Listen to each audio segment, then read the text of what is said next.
আসসালামু আলাইকুম।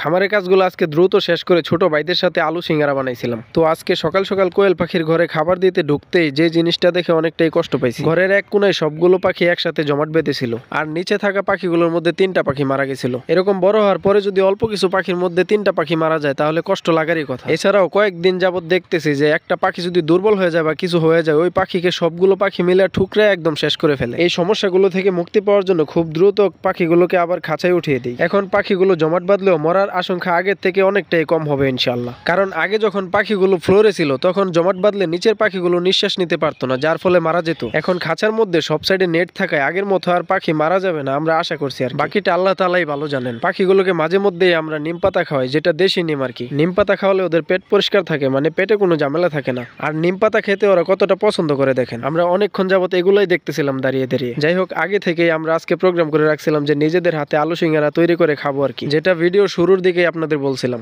সিঙ্গারাগুলো একদমই সুন্দর হবে না, যেহেতু আগে পরে কখনো আমরা ঘরে করি নাই। কেউ লজ্জা দিয়ে না, আগেই বলে রাখলাম। আমরা শুধুমাত্র ধরে নিতে পারেন যে মজা করে এগুলা করতেছি। আমরা কোনো রকম পেঁচায় টেচায় সিঙ্গারার মতো শেপ করতেছি আর কি। শুধু মানে কি সিঙ্গারা তৈরি করব, নিজের সিঙ্গারা দেখে নিজেই হাসতে হাসতে শেষ। যাই হোক, কোনো রকম পেঁচাইতে পেঁচাইতে কয়েকটা সিঙ্গারা তৈরি করার পর এগুলাকে কোনো রকম বেজে নিতে পারলেই বাঁচি। যতক্ষণ কাজ করতেছিলাম ততক্ষণই হাসি পাইতেছিল।